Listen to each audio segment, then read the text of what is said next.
പിതാവിനും പുത്രനും പരിശുദ്ധാത്മാവിനും സ്തുതി. ആദിമുതൽ തൻ്റെ കരുണയും മനോഗുണവും എന്നേക്കും ഉണ്ടായിരിക്കുമാറാകട്ടെ. ആമീൻ. ദൈവതിരുനാമം മഹത്വപ്പെടുമാറാകട്ടെ. അനുഗ്രഹീതമായ ഈ നല്ല സമയത്തിനായി കർത്താവിനെ മഹത്വപ്പെടുത്തും. പ്രിയമുള്ള ദൈവജനമേ, അനുഗ്രഹീതമായ ഈ സമയത്ത് ഇന്നത്തെ ചിന്താവിഷയമായി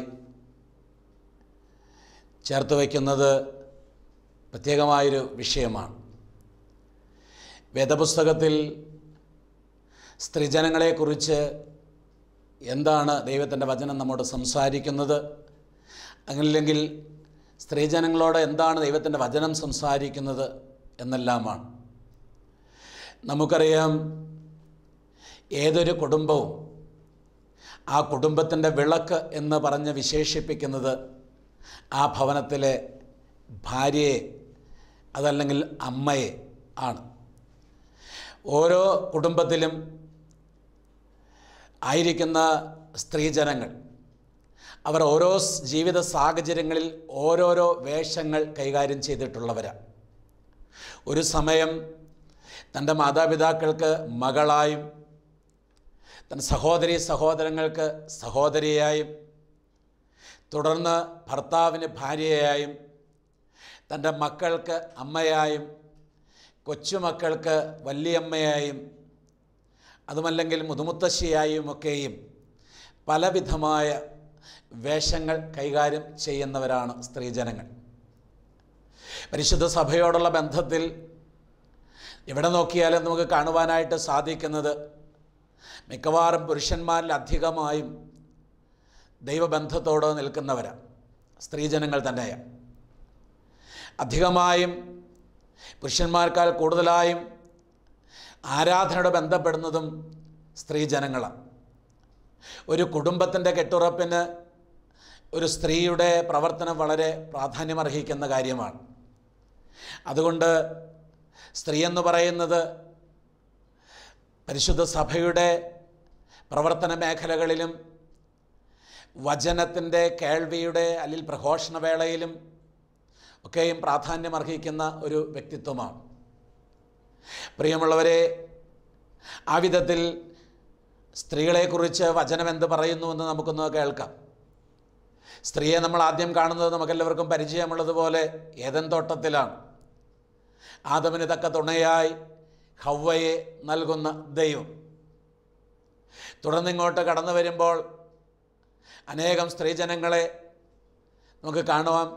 അതുമാത്രമല്ല, പിതാക്കന്മാരുടെ ബന്ധത്തിൽ അബ്രഹാമിൻ്റെ ഭാര്യ സാറ മുതൽ തമ്പുരാനെ പ്രസവിച്ചത് കന്യാമറിയാം അമ്മ വരെ തുടർന്നിങ്ങോട്ട് കടന്നു വരുമ്പോൾ അനേകം പേരെ നമുക്ക് കാണുവാനായിട്ട് സാധിക്കും. പ്രിയമുള്ളവരെ, വചനത്തിലൂടെ കടന്നു പോകുമ്പോൾ ഒത്തിരി കഷ്ടതകളും വേദനകളും അനുഭവിച്ച അനേകം പേരെയും നമുക്ക് സ്ത്രീജനങ്ങളെയും വചനത്തിലൂടെ നമുക്ക് കേൾക്കുവാനും സാധിക്കും. അതുകൊണ്ട് ഒന്ന് ചിന്തകൾ അതുമായിട്ട് ബന്ധപ്പെട്ട് പറയുവാനായിട്ട് ആഗ്രഹിക്കുകയാണ്. ജ്ഞാനമെന്ന് പറയുന്നത് നമുക്കെല്ലാവർക്കും അറിയാം, സ്വർഗത്തിലെ ദൈവം നമുക്ക് നൽകുന്നതാണ്.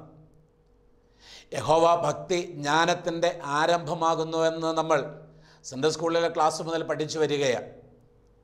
അവിധത്തിൽ ജ്ഞാനമുള്ള സ്ത്രീയെക്കുറിച്ചും ദൈവത്തിൻ്റെ വചനം സംസാരിക്കുന്നുണ്ട്.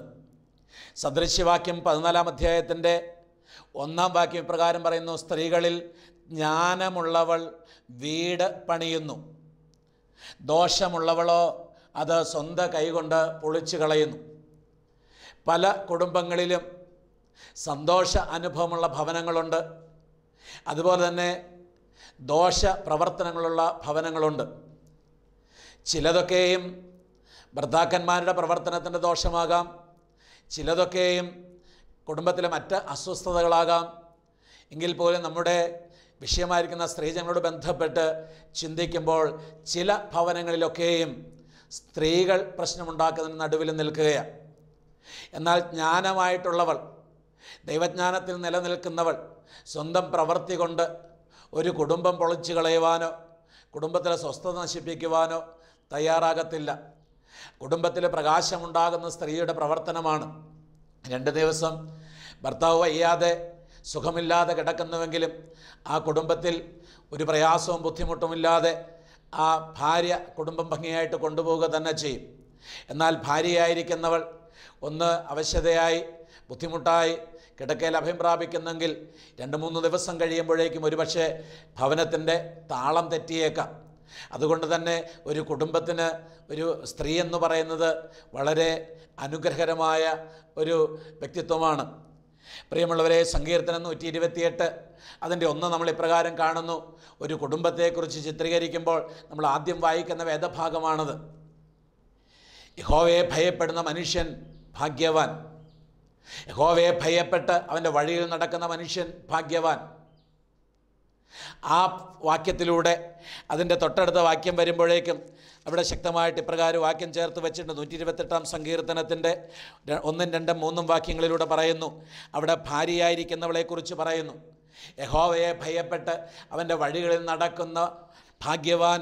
ആ ഭാഗ്യവാൻ്റെ കുടുംബത്തിൽ നിൻ്റെ ഭാര്യ നിൻ്റെ വീട്ടിനകത്ത് ഫലപ്രദമായ മുന്തിരിവള്ളി പോലെ ഇരിക്കും. ഫലപ്രദമായ മുന്തിരിവള്ളി പോലെ ഇരിക്കും. എന്താണ് മുന്തിരിവള്ളിയുടെ പ്രത്യേകത? മുന്തിരിവള്ളി എന്ന് പറഞ്ഞാൽ നമുക്കറിയാം, മുന്തിരിവള്ളിയിൽ നിന്ന് മുന്തിരിപ്പഴം ഉണ്ടായി വരും. മുന്തിരിവള്ളിയിൽ നിന്ന് മുന്തിരിപ്പഴം ഉണ്ടായി വരും.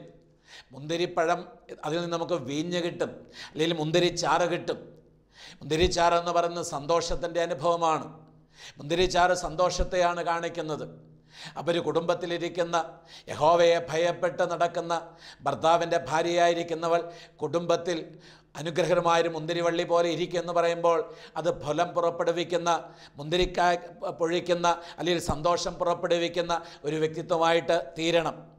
പ്രിയമുള്ളവരെ ഓർക്കുക, അങ്ങനെ ആ മുന്തിരിവള്ളിയായിരിക്കുന്ന ആ സ്ത്രീയിൽ നിന്ന് മുന്തിരിപ്പഴങ്ങൾ അത് പറിച്ചെടുത്ത് അതിൽ നിന്ന് ഞെക്കിച്ചാറെടുക്കുമ്പോൾ അന്ന് കിട്ടുന്ന സന്തോഷം പോലെ ആ പ്രിയപ്പെട്ടവൾ ആ കുടുംബത്തിൽ ചെയ്തെടുക്കുന്ന പ്രവർത്തനങ്ങളിലൂടെ ആ കുടുംബത്തിലായിരിക്കുന്നവർക്ക് സന്തോഷം അനുഭവിക്കാൻ സാധിക്കണം.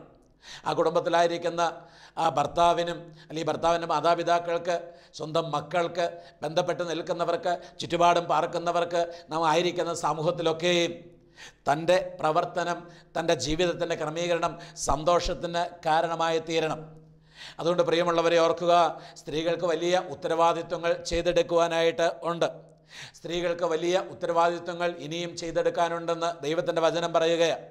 യിരെമ്യാ പ്രവാചകൻ്റെ പുസ്തകം 9-ാം അധ്യായത്തിൻ്റെ 20-ാം വാക്യം അവിടെ ഇപ്രകാരം ദൈവത്തിൻ്റെ വചനത്തിലൂടെ രേഖപ്പെടുത്തുന്നു: സ്ത്രീകളെ യഹോവയുടെ വചനം കേൾപ്പീൻ. പ്രത്യേകമായിട്ട് സ്ത്രീകളെ വിളിച്ചിട്ട് പറയുകയാണ്, സ്ത്രീകളെ യഹോവയുടെ വചനം കേൾപ്പീൻ. നിങ്ങളുടെ ചെവി അവൻ്റെ വായിലെ വചനം ശ്രദ്ധിക്കട്ടെ. അലസമായിരുന്ന വചനം കേൾക്കാനല്ല, പ്രധാനപ്പെട്ട ഒരു സംഗതി നിങ്ങളോട് മാത്രമായി പറയുവാനുണ്ട്. പ്രവാചകൻ ഇപ്രകാരം പറയുന്നു, അതുകൊണ്ട് നിങ്ങളുടെ ചെവി അവൻ്റെ വായിലെ വചനം ശ്രദ്ധിക്കട്ടെ. നിങ്ങളുടെ പുത്രിമാരെ വിലാപവും ഓരോരുത്തി താന്താൻ്റെ കൂട്ടുകാരത്തിയെ പ്രലാപവും അഭ്യസിപ്പിപ്പീൻ. എന്താ പറയുന്നത്? നിങ്ങളുടെ പുത്രിമാരെ വിലാപവും ഓരോരുത്തി താന്താൻ്റെ കൂട്ടുകാരത്തിയെ പ്രലാപവും അഭ്യസിപ്പീൻ. ഓർക്കുക, നിങ്ങളുടെ മക്കളെക്കുറിച്ച് ശ്രദ്ധിക്കേണ്ട ചില കാര്യങ്ങളെക്കുറിച്ചാണ് ബോധ്യം വരുന്നത്.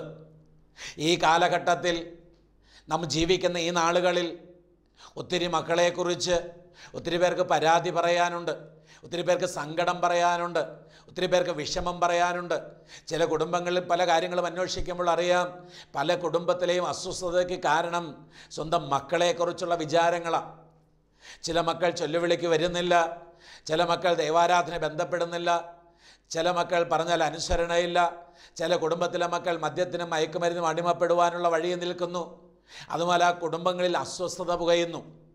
ഇവിടെ ഈ സ്ത്രീകളോട് പറയുന്നു, നിങ്ങളുടെ പുത്രിമാരെ വിലാപവും എന്നുവെച്ചാൽ നിങ്ങളുടെ വിലാപം എന്ന് പറഞ്ഞാൽ ഒരു കരച്ചിൽ എന്ന് പറഞ്ഞൊരു അനുതാപം എന്ന് പറഞ്ഞ ദൈവവചനത്തോട് ചേർത്ത് കർത്താവിനോട് ചേർത്ത് നിൽക്കുവാനായിട്ടൊന്ന് പഠിപ്പിപ്പീനെന്ന് മുന്നമേ തന്നെ ഓർമ്മപ്പെടുത്തുകയാണ്.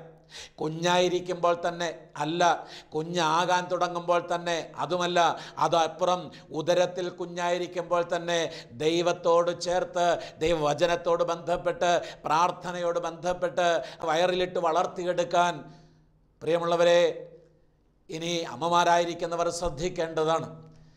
നിങ്ങളുടെ മനസ്സിലുണ്ടാകട്ടെ, ടി വിയുടെ മുമ്പിലിരുന്ന്, സീരിയലിൻ്റെ മുമ്പിലിരുന്ന് ഗർഭകാലത്തിൽ സമയം പോക്കുമ്പോൾ ഓർത്തുകൊള്ളുക, അകത്ത് കിടക്കുന്ന കുഞ്ഞും ഈ വികാരങ്ങൾ അറിഞ്ഞാണ് അത് പതിയെ വളർന്ന് വരുന്നതെന്ന് ചിന്തിച്ചു കൊള്ളുക. നാം എന്താണോ കാണുന്നത്, നാം എന്താണോ അനുഭവിക്കുന്നത്, നാം എന്താണോ ശ്രദ്ധിക്കുന്നത്, അത് അകത്ത് കിടക്കുന്ന കുഞ്ഞും കേൾക്കുവാൻ മനസ്സിലാക്കുവാൻ ഇടയാകുമെന്ന് ശാസ്ത്രം നമ്മെ ഓർമ്മപ്പെടുത്തുമ്പോൾ, അതുമല്ല അതിനു മുമ്പ് കർത്താവായ യേശു തമ്പുരാൻ്റെ അമ്മയായിരിക്കുന്ന കന്യകമറിയാം എലിസബത്തിനെ കാണുവാൻ ഓടിച്ചെല്ലുമ്പോൾ എലിസബത്തിൻ്റെ ഉദരത്തിൽ കിടന്ന പ്രജ തുള്ളിച്ചാടിയെന്ന് വചനത്തിലൂടെ നമ്മൾ പഠിക്കുമ്പോൾ ഓർക്കുക, ഉദരത്തിലായിരിക്കുന്ന ശിശുക്കൾക്ക് അത് കേൾക്കുവാനും അനുഭവിക്കാനും സാധിക്കുമെന്നുള്ളത് കൊണ്ട് തന്നെ അമ്മയായി ആകുവാൻ ആഗ്രഹിക്കുന്ന പ്രിയമുള്ളവരെ, അമ്മയാകാൻ കൊതിക്കുന്നവരെ, അല്ലെങ്കിൽ അമ്മയുടെ അവസ്ഥയിലേക്ക് കടന്നു വരുവാനായിരിക്കുന്നവരെ, നിങ്ങളുടെ ഉദരത്തിൽ ഉരുവാകുന്ന കുഞ്ഞുങ്ങൾക്ക് ദൈവവിഷയമായിട്ടുള്ള കാര്യങ്ങളോട് ബന്ധപ്പെടുത്തി അത് ഉദരത്തിനുള്ളിലെടുത്ത് വളർത്തിയെടുക്കുവാൻ നമ്മൾ ഒരുക്കമുള്ളവരാകണം. ഭൂമുഖത്തേക്ക് പിറന്ന് കടന്നു വരുന്ന ഓരോ കുഞ്ഞിനെയും ജന്മത്തോട് ചേർത്ത് ബന്ധപ്പെടുത്തി പ്രാർത്ഥന പായിലേക്ക് ചേർത്ത് കൂട്ടിയിരുത്തി മക്കളെ വളർത്തിയെടുക്കാൻ നമ്മൾ ഒരുങ്ങണം. അതല്ലെങ്കിൽ കാരണവന്മാർ നമ്മളെ പറഞ്ഞ് പഠിപ്പിച്ചിട്ടുണ്ട്, കതിരിന്മേൽ വളം വയ്ക്കരുതെന്ന്. 12, 13, 14 വയസ്സാകുമ്പോഴേക്കും പറഞ്ഞാൽ അനുസരണമില്ലച്ച, ഒരു വാക്ക് പഠിക്കത്തില്ലച്ച, പള്ളിയിൽ പോകാൻ താല്പര്യമില്ലച്ച എന്ന് പറഞ്ഞുകൊണ്ട് അനേകം അമ്മമാർ കുഞ്ഞുങ്ങളെ കൊണ്ട് അച്ഛന്മാരുടെ അടുക്കൽ വരുന്നതായിട്ട് കാണാം. പ്രിയമുള്ളവരെ ഓർക്കുക, അമ്മയുടെ ബന്ധത്തിൽ ഉദരത്തിലായിരുന്ന കാലത്ത് ദൈവവിഷയമായിട്ട് പരിചയമില്ല, ഒരു പ്രാർത്ഥനയുടെ ശബ്ദം അത് കേട്ടിട്ടില്ല, അമ്മ പാടുന്ന ഒരു ദൈവഗീതം അത് പാടി കേട്ടിട്ടില്ല.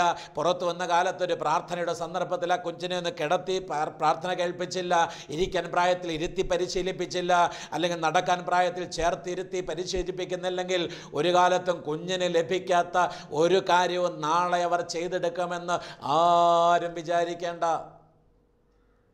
അതുകൊണ്ട് പ്രിയമുള്ളവരെ ഓർക്കുക, നിങ്ങളുടെ കുഞ്ഞുങ്ങൾക്ക് കൊടുക്കേണ്ടത് സമയാസമയങ്ങളിൽ ഭക്ഷണത്തോടൊപ്പം കൊടുക്കാൻ പറ്റണം, ദൈവ വഴി പറഞ്ഞു കൊടുക്കാൻ പറ്റണം, ദൈവത്തിൻ്റെ വചനത്തെക്കുറിച്ച് കൊടുക്കാൻ പറ്റണം, കർത്താവിനെ പരിചയപ്പെടുത്തി കൊടുക്കാൻ പറ്റണം, പരിശുദ്ധ സഭയെ പരിചയപ്പെടുത്താൻ പറ്റണം, വിശുദ്ധ ആരാധനയെ പരിചയപ്പെടുത്താൻ പറ്റണം, പിതാക്കന്മാരെ പരിചയപ്പെടുത്താൻ കൊടുക്കാൻ പറ്റണം. പ്രിയമുള്ളവരെ, അതിന് നമുക്ക് സാധിക്കുന്നില്ലെങ്കിൽ ഒരു പക്ഷെ നാളെ നമ്മുടെ വരും തലമുറയെ ഈ മക്കളെ ഓർത്ത് ലോകത്തിന് മുമ്പിൽ തല കുനിക്കേണ്ടി വന്നേക്കാം. അങ്ങനെ ആകാതിരിപ്പാൻ ശ്രദ്ധിക്കുക. അതുകൊണ്ട് യിരെമ്യാ പ്രവാചകൻ പറയുകയാണ്, നിങ്ങളുടെ പുത്രിമാരെ വിലാപവും ഓരോരുത്തി താന്താൻ്റെ കൂട്ടുകാരത്തിയെ പ്രലാപവും അഭ്യസിപ്പീൻ. കൂട്ടുകാരോട് പറയുമ്പോഴും ഇങ്ങനെയുള്ള കാര്യങ്ങളൊക്കെ പറഞ്ഞു കൊടുക്കാനായിട്ട് പറ്റണം. പക്ഷേ ഇന്ന് കൂട്ടുകാരിൽ പോലും വിശ്വസിക്കാൻ പറ്റാത്ത കാലമാണ്, തെറ്റിന് ചുട്ടുപിടിക്കുന്ന കാലമാണ്, ദോഷവഴിയെ സഞ്ചരിക്കുന്ന കാലമാണ്, ഏത് മനുഷ്യരെയും പാപത്തിലേക്ക് വീഴിക്കുവാൻ തന്ത്രം മെനയുന്ന കാലമാണ്. അതുകൊണ്ട് നന്മ പറഞ്ഞു കൊടുക്കാൻ ഇന്നത്തെ സമൂഹത്തിന് താല്പര്യമില്ല, അത് കേൾക്കാനും താല്പര്യമില്ലാത്ത ലോകത്താണ് നമ്മൾ ജീവിക്കുന്നത്. സദൃശ്യവാക്യത്തിൽ അതിൻ്റെ 1-ാം വാക്യത്തിൽ ചെല്ലുമ്പോൾ തെറ്റ് പഠിപ്പിക്കാൻ, തെറ്റ് ചെയ്യുവാൻ പ്രേരണ കൊടുക്കുന്ന ഒരു സംഘത്തെ നമുക്ക് കാണുവാനായിട്ട് സാധിക്കും. മകനെ, പാപികൾ നിന്നെ വശീകരിച്ചാൽ വഴിപ്പെട്ട് പോകരുത്, ഞങ്ങളോടെ കൂടെ വരിക, നാം രക്തത്തിനായി പതിയിരിക്കുക, നിർദോഷിയെ കാരണം കൂടാതെ പിടിപ്പാൻ ഒളിച്ചിരിക്കുക, പാതാളം പോലെ അവരെ ജീവനോടെയും കുഴിയിലിറങ്ങുന്നവരെ പോലെ അവരെ സർവാംഗമായും വിഴുങ്ങിക്കളക. നമുക്ക് വിലയേറിയ സമ്പത്തൊക്കെയും കിട്ടും, നമ്മുടെ വീടുകളെ കൊള്ള കൊണ്ട് നിറയ്ക്കാം, നിനക്ക് ഞങ്ങളോടുകൂടെ സമാംശം കിട്ടും, നമുക്കെല്ലാവർക്കും സഞ്ചി ഒന്നായിരിക്കും എന്നിങ്ങനെ അവർ പറഞ്ഞാൽ മകനെ നീ അവരുടെ വഴിക്ക് പോകരുത് എന്ന് സദൃശ്യവാക്യത്തിൻ്റെ ഉടയവനായിരിക്കുന്നവൻ നമ്മെ ഓർമ്മപ്പെടുത്തുമ്പോൾ, പ്രിയമുള്ളവരെ ഓർക്കുക, നേരിൻ്റെ വഴി പറഞ്ഞു കൊടുക്കാനല്ല ഇന്ന് ലോകത്തിന് താല്പര്യം, തെറ്റിൻ്റെ വഴി പറഞ്ഞു കൊടുക്കുവാനാണ്. അങ്ങനെ ലോകരം താല്പര്യപ്പെട്ട് നിൽക്കുമ്പോൾ നമ്മുടെ കുഞ്ഞുങ്ങൾക്ക് ആവശ്യമായത് എന്തോ അത് കൊടുക്കാൻ നമുക്ക് സാധിക്കുന്നില്ലെങ്കിൽ നാളെ അതിൻ്റേതായ ബുദ്ധിമുട്ട്, അതിൻ്റെ കഷ്ടത, അതിൻ്റെ പ്രയാസം അനുഭവിക്കേണ്ടി വരും. പ്രിയമുള്ളവരെ, യെശയ്യാ പ്രവാചകൻ്റെ പുസ്തകത്തിലേക്ക് കടന്നു ചെല്ലാം. അവിടെ 32-ാം അധ്യായത്തിൻ്റെ 9, 10, 11 വാക്യം വായിക്കുമ്പോൾ ഇപ്രകാരം നമുക്ക് വായിച്ച് കേൾക്കാം.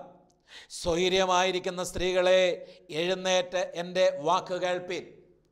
വീണ്ടും പറയുകയാണ്, സ്വൈര്യമായിരിക്കുന്ന സ്ത്രീകളെ, സ്വസ്ഥതയോടെയാണ് ഇരിക്കുന്നതെന്നുള്ള വിചാരത്തോടെ ഇരിക്കുന്നവരെ, നിങ്ങളെൻ്റെ വാക്ക് കേൾപ്പീൻ.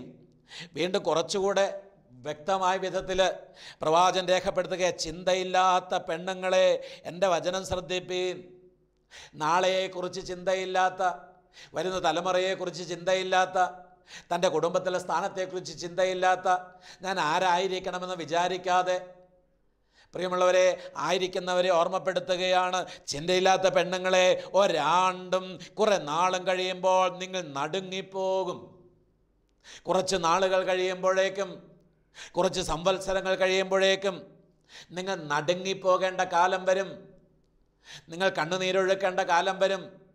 സങ്കടപ്പെടേണ്ട കാര്യം വരും. കാരണം എന്തെന്നറിയോ? മുന്തിരിക്കൊയ്ത്ത് നഷ്ടമാകും. നമ്മൾ ആദ്യം പറഞ്ഞല്ലോ, മുന്തിരി വള്ളിയിൽ നിന്ന് മുന്തിരിപ്പഴമുണ്ടാകും. മുന്തിരിപ്പഴം ഞെക്കിപ്പിഴിച്ചാൽ അതിൽ ചാറുണ്ടാകും. മുന്തിരിച്ചാറ് സന്തോഷത്തിൻ്റെ അനുഭവമാണെങ്കിൽ ഇവിടെ പറയുന്നു മുന്തിരിക്കൊയ്ത്ത് നഷ്ടമാകും, ഫലശേഖരമുണ്ടാവുകയില്ല. ഫലശേഖരമുണ്ടാകത്തില്ല. നാം വിചാരിച്ച പോലെ ഒരു ക്രമീകരണവും നടക്കത്തില്ല. മക്കളെക്കുറിച്ച് നാം വിചാരിച്ച വിചാരങ്ങളൊന്നും നടക്കത്തില്ല. അവരെക്കുറിച്ച് നമ്മൾ കണ്ട സ്വപ്നം നടക്കില്ല. ഉണ്ടായെന്ന് കരത്തിലെടുത്ത് മലർത്തിപ്പിടിച്ച് മാമൂട്ടൊന്ന് നേരത്തെ കുഞ്ഞിനെക്കുറിച്ച് നമ്മൾ സ്വപ്നം കണ്ടത് പലതും പല കുടുംബങ്ങളിലും ഓരോ മാതാപിതാക്കൾക്ക് ലഭിക്കാതെ പോവുകയാണ് ഈ കാലഘട്ടത്തിൽ. എന്തെന്നാൽ കൊടുക്കേണ്ട സമയത്ത് ഭക്ഷണത്തോടൊപ്പം നന്മയുടെ ജീവിതമൂല്യത്തിൻ്റെ അല്ലെങ്കിൽ ദൈവഭക്തിയുടെ ഒരു വഴി അവരെ ഉപദേശിച്ചിട്ടില്ല. അവരറിയാത്തൊരു കാര്യം നാളെ അവർ ചെയ്തെടുക്കുമെന്ന് പ്രിയമുള്ളവരെ സ്വപ്നത്തിൽ വിചാരിക്കരുത്. ഇവിടെ ഇങ്ങനെ പറയുന്നു, സ്വൈര്യമായിരിക്കുന്ന സ്ത്രീകളെ വിറപ്പീൻ, ചിന്തയില്ലാത്ത പെണ്ണുങ്ങളെ നടുങ്ങുവീൻ. ഈ ബോധ്യം നമുക്ക് തരികയാണ്.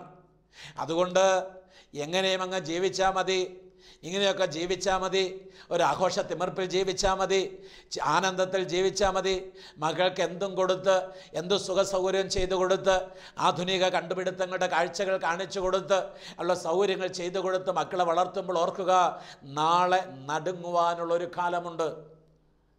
നാളെ സങ്കടപ്പെടാനൊരു കാലമുണ്ടായേക്കാം. നാളെ കണ്ണുനീരൊഴുക്കാനൊരു കാലമുണ്ടായേക്കാം. മറ്റുള്ളവരുടെ മുമ്പിൽ തല താഴ്ത്തി നിൽക്കേണ്ട ഒരു സാഹചര്യം ഉണ്ടായിരിക്കാം. അതുകൊണ്ട് പ്രിയമുള്ളവരെ ഓർക്കുക, കുടുംബത്തിൽ അമ്മ എന്ന നിലയിൽ, ഒരു ഭാര്യ എന്ന നിലയിൽ ചെയ്തെടുക്കേണ്ട അനേകം കടമകളുണ്ട്. അത് വചനത്തിലൂടെ നമ്മെ ഓർമ്മപ്പെടുത്തുകയാണ്. പ്രിയമുള്ളവരെ, സദൃശ്യവാക്യ പുസ്തകത്തിലേക്ക് നമുക്കൊന്ന് മടങ്ങിച്ചെല്ലാം. സദൃശ്യവാക്യ പുസ്തകം 12-ാം അധ്യായം അതിൻ്റെ 4-ാമത്തെ വാക്യത്തിൽ ഇപ്രകാരം രേഖപ്പെടുത്തി വയ്ക്കുകയാണ്. 12:4 സാമർഥ്യമുള്ള സ്ത്രീ ഭർത്താവിന് ഒരു കിരീടമായിട്ട് തീരും. സാമർഥ്യമുള്ള സ്ത്രീ ഭർത്താവിന് ഒരു കിരീടമായിട്ട് തീരും. കാരണം അവൾ ആ കുടുംബത്തിൽ അധ്വാനിച്ച് ഓടി നടന്ന് കഷ്ടപ്പെട്ട് വേല ചെയ്യുമ്പോൾ തന്നെയും മറ്റുള്ളവരുടെ മുമ്പിൽ മാനപാത്രമായും മറ്റുള്ളവരുടെ മുമ്പിൽ തങ്ങളെ ഏൽപ്പിക്കപ്പെട്ടവരുടെ ഉത്തരവാദിത്വങ്ങൾ കർത്താവിൽ ചെയ്തെടുക്കുവാനും അത് പരിശ്രമിക്കും. വീണ്ടും സദൃശ്യവാക്യങ്ങളുടെ പുസ്തകം 31-ാം അധ്യായത്തിൻ്റെ 10-ാം വാക്യം മുതൽ ഇപ്രകാരം ചില വാക്യങ്ങൾ ചേർത്ത് വയ്ക്കുന്നുണ്ട്. സാമർഥ്യമുള്ള ഭാര്യയെ ആർക്ക് കിട്ടും? ചോദിക്കുകയാണ്, ആർക്കാണ് സാമർഥ്യമുള്ള ഭാര്യയെ കിട്ടുക? അങ്ങനെ കിട്ടുന്ന ഭാര്യ എന്ന് പറയുന്നത് അവളുടെ വില മുത്തുകളിലും ഏറും. അവളുടെ വില മുത്തുകളിലും ഏറും. മാത്രമല്ല, ഭർത്താവിൻ്റെ ഹൃദയം അവളെ വിശ്വസിക്കുന്നു. അവൻ്റെ ലാഭത്തിന് ഒരു കുറവുമില്ല. പ്രിയമുള്ളവരെ ഓർക്കുക, പല കുടുംബങ്ങളിലും ഇന്ന് ഈ വിഷയത്തിന് ഒത്തിരി പ്രശ്നങ്ങൾ നിലനിൽക്കുകയാണ്. പല കുടുംബത്തിലും അസ്വസ്ഥത പുകയുന്നത് ആഗ്രഹങ്ങൾക്ക് അറുതിയില്ലാത്ത ഭാര്യ, ഇല്ലാത്തതിൻ്റെ പിന്നാലെ പായണമെന്ന് മോഹിക്കുന്ന ഭാര്യ, തൻ്റെ വരവിനനുസരിച്ച് ചെലവ് കഴിക്കാത്ത ഭാര്യ, കടം വാങ്ങിയെങ്കിലും അത്യാഡംബരത്തിൽ ജീവിക്കണമെന്ന് ആഗ്രഹിക്കുന്ന ഭാര്യ, അവിധത്തിൽ ജീവിക്കുമ്പോൾ ഓർത്തുകൊള്ളുക, നാളെ അത് കുടുംബത്തിൽ സങ്കടമാകുകയും തൻ്റെ ഭർത്താവിൻ്റെ ജീവിതത്തിൽ ലാഭത്തിന് പകരം നഷ്ടത്തിൻ്റെ കണക്ക് രേഖപ്പെടുത്തേണ്ടി വരികയും ചെയ്യും. അതുകൊണ്ട് സാമർഥ്യമുള്ള ഭാര്യയ്ക്ക് വില മുത്തുകളിലും ഏറുമെന്നും ഭർത്താവിൻ്റെ ഹൃദയം അവളെ വിശ്വസിക്കുന്നുവെന്നും അവന് ലാഭത്തിനൊരു കുറവുമില്ല എന്നും ഈ വചനത്തിലൂടെ പറയുമ്പോൾ അതിൻ്റെ 12-ാം വാക്യം പറയുന്നു, അവൾ തൻ്റെ ആയുഷ്കാലമൊക്കെയും അവന് തിന്മയല്ല നന്മ തന്നെ ചെയ്യുന്നു. ആയുസ് മുഴുവൻ ആ കുടുംബത്തിൽ ഭർത്താവിന് നന്മയുണ്ടാകുവാൻ കൊതിയോടെ ആഗ്രഹിച്ച് മക്കൾക്ക് നന്മയുണ്ടാകുവാൻ കൊതിയോടെ ആഗ്രഹിച്ച് ശുശ്രൂഷ ചെയ്ത് ആ പ്രിയപ്പെട്ടവളായിരിക്കുകയാണ്. അവൾ താല്പര്യത്തോടെ ആട്ടുരോമവും ചണവും സമ്പാദിച്ച് കൈകൊണ്ട് വേല ചെയ്യുന്നു. അവൾ കച്ചവട കപ്പൽ പോലെയാകുന്നു. ദൂരത്തുനിന്ന് ആഹാരം കൊണ്ടുവരുന്നു. അവൾ നന്നായി രാവിലെ എഴുന്നേറ്റ് വീട്ടിലുള്ളവർക്ക് ആഹാരവും വേലക്കാരത്തികൾക്ക് ഓഹരിയും കൊടുക്കുന്നവളാണ്. പ്രിയമുള്ളവരെ ഓർക്കുക, ആ കുടുംബത്തിലിരിക്കുന്ന സ്ത്രീ അവൾ ഒരു ദൈവബന്ധത്തിൽ, ദൈവാലോചനയിൽ ആയിരിക്കുന്നവെങ്കിൽ ആ സാമർഥ്യമുള്ള ഭാര്യയിലൂടെ അനേകർ സന്തോഷം അനുഭവിക്കാനിടയാകും. അനേകരുടെ ജീവിതത്തിൽ സന്തോഷം കടന്നു വരും. ഭർത്താവിന് മാത്രമല്ല, മാതാപിതാക്കൾക്ക് മാത്രമല്ല, കുഞ്ഞുങ്ങൾക്ക് മാത്രമല്ല, വീട്ടിലെ വേലക്കാരത്തികൾ വരെയും സന്തോഷം അനുഭവിക്കാനായിട്ട് സാധിക്കും. എന്നാൽ പ്രിയമുള്ളവരെ ഓർക്കുക, ചില കുടുംബങ്ങളിൽ അങ്ങനെയല്ല. എപ്പോൾ നോക്കിയാലും ഇടർച്ചയാണ്, എപ്പോൾ നോക്കിയാലും തളർച്ചയാണ്, എപ്പോൾ നോക്കിയാലും തകർച്ചയാണ്. അതിന് 9-ാം വാക്യം ഇപ്രകാരം പറയുന്നു: ശണ്ട കൂടുന്ന സ്ത്രീയോടുകൂടെ പൊതുവീട്ടിൽ പാർക്കുന്നതിനേക്കാൾ മേൽപ്പരയുടെ കോണിൽ പാർക്കുന്നത് നല്ലത്. ശണ്ട കൂടുന്ന സ്ത്രീയോടുകൂടെ പൊതുവീട്ടിൽ പാർക്കുന്നതിനേക്കാൾ മേൽപ്പരയുടെ ഒരു കോണിൽ പാർക്കുന്നത് നല്ലത്. തീരുന്നില്ല. അതിൻ്റെ 19-ാമത്തെ വാക്യത്തിൽ ഇപ്രകാരം ചേർത്ത് വയ്ക്കുക: ശണ്ടയും ദുശീലവുമുള്ള സ്ത്രീയോടുകൂടെ പാർക്കുന്നതിലും നിർജ്ജന പ്രദേശത്ത് പോയി പാർക്കുന്നത് നല്ലത്. ദൈവത്തിൻ്റെ വചനത്തിലൂടെ ഓർമ്മപ്പെടുത്തുന്നു, ശണ്ടയുണ്ടാക്കുന്ന, വഴക്കുണ്ടാക്കുന്ന, പ്രശ്നമുണ്ടാക്കുന്ന ജീവിതശീലമുള്ള ഒരു സ്ത്രീയോട് കൂടെ പാർക്കുന്നത് ആ കുടുംബത്തിൻ്റെ സ്വസ്ഥത കെടുത്തിക്കളയും. അങ്ങനെയാകാനല്ല, സമാധാനം ആ കുടുംബത്തിൽ കൈവരിക്കുവാനായിട്ട് നമുക്ക് സാധിക്കണം. സമാധാനത്തിൻ്റെ അനുഭവത്തിലേക്ക് അത് കടന്നു വരുവാൻ സാധിക്കണം. ഏതെങ്കിലും ബുദ്ധിമുട്ടുണ്ടാക്കുന്ന അല്ലെങ്കിൽ ഒരു പ്രയാസമുണ്ടാക്കുന്ന സാഹചര്യം കടന്നു വന്നെങ്കിലും സാരമില്ലെന്ന് പറയുവാനും മറ്റുള്ളവരെ ആശ്വസിപ്പിക്കുവാനും നമുക്ക് സാധിക്കണം.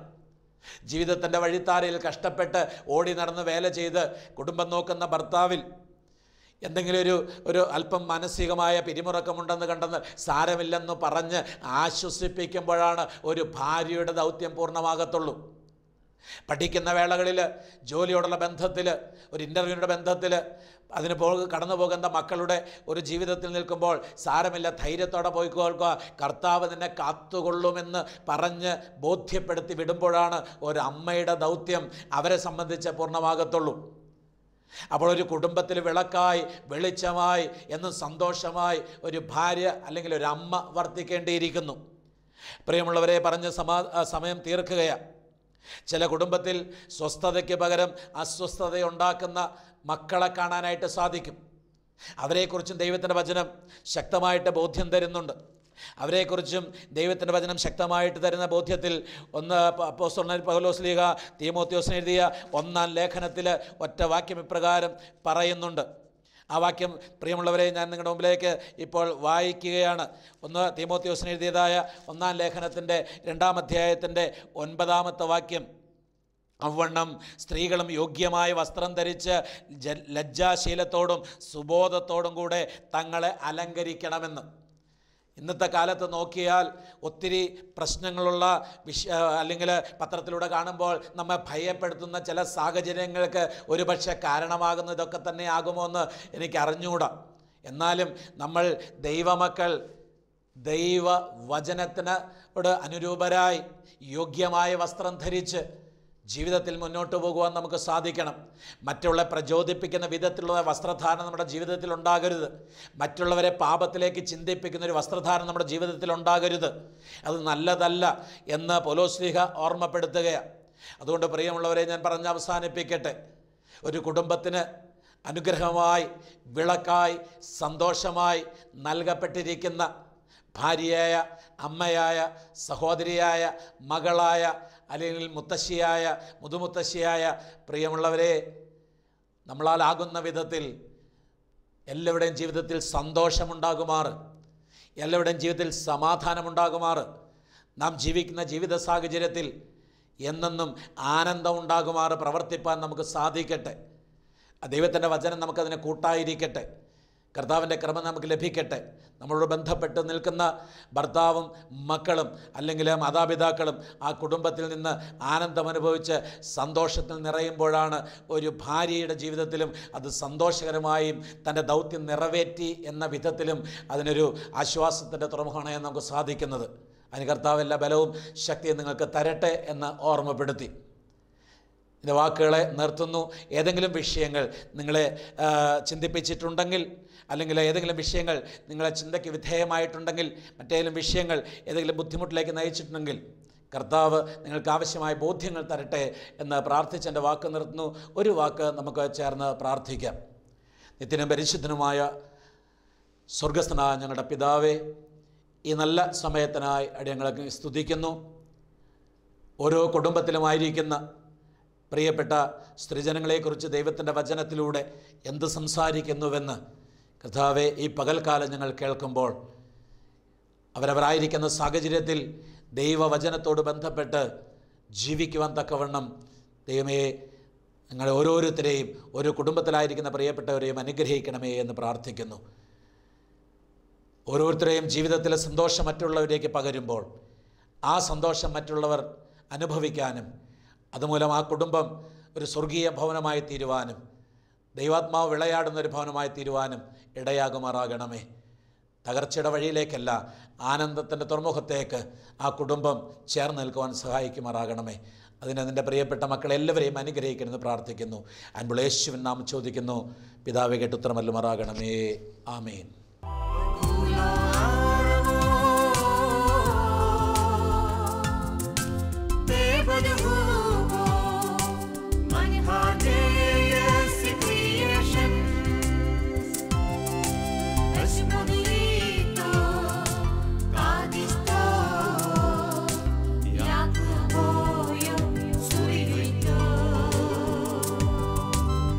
Everybody